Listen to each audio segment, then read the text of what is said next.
நீ இருந்து கிழிச்ச இல்லாத வீச்சம் நீ என்னத்த இருந்து கிழிச்சன்னு கேட்டேன். கிழிச்சையா? ஆமா. இது என்னது? இது சிவபெருமானு மம்பட்டி மண்மட்டி. ஆமா. இது யாரு தெரியுமா? அவர் சிவனு. இது யாரு?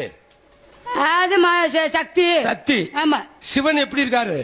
நீண்டு நெடு தூரமா இருக்கிறாரு. நீங்க எப்படி கிடக்கைய? நான் மல்லாக்க கிடக்குறேன். அதுல யாரு ஓட்டு இருக்கிறது?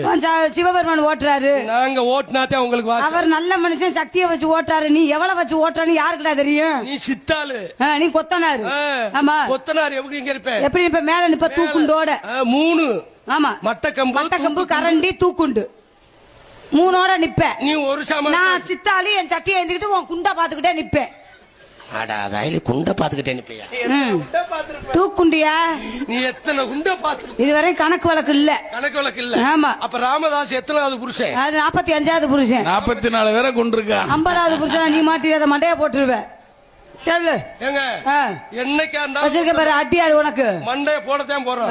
கருவாட்டை தின்னுட்டு என்னது போடணும்? கருவாட்டை தின்னுட்டு முள்ள போடணும்.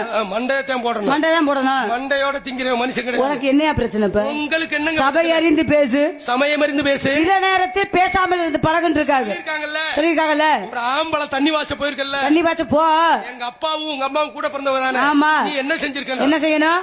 வயக்காட்டுக்கு தண்ணி வாச போயிருக்காரு. ஆமா. கஞ்சி கிச்சி கொண்டுகிட்டு வரணும். ஒரு மொச்ச பயிர் கருவாட்டு குழம்பு வச்சு கொண்டு வந்தாவல நீ பொம்பளை.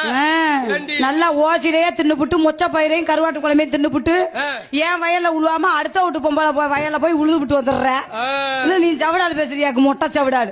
உன் தண்ணி எங்கடா பாய்ச்சன? முதல்ல ஏன் வயல்ல பாய்ச்சி விடணும். முதல்ல ஓ வயல்ல நீ பாய்ச்சிக்கிட்டீங்கன்னா அந்த தண்ணிக்கு மவுசே இல்லாம போயிடும். போய் என் வயல்ல பாரு. ஒரு வயல்ல முருகவள்ளி வரிசை குருதவள்ளி போட்டிருக்கேன். சரி. ஒரு வயல்ல சோளம் போட்டிருக்கீங்க. ஓ வய பக்கத்துல கம்பு போட்டிருக்கேன். சரி. கம்பமுள்ள புடிங்க பாரு. இந்த தண்டி அது பார்த்தேன். கம்பமுள்ள தண்டியில இருக்கிறத புடிங்க வீச்சு. சத்து கட்டது தரமா இருக்கும் போல. கம்பு இப்ப வர வர இப்படி எல்லாம் கிடக்குது. யாரு சொன்ன? நான் தான் சொல்றேன். என் வயல்ல சும்மா கிடக்குன்னு வருத்தப்படுறீங்களா?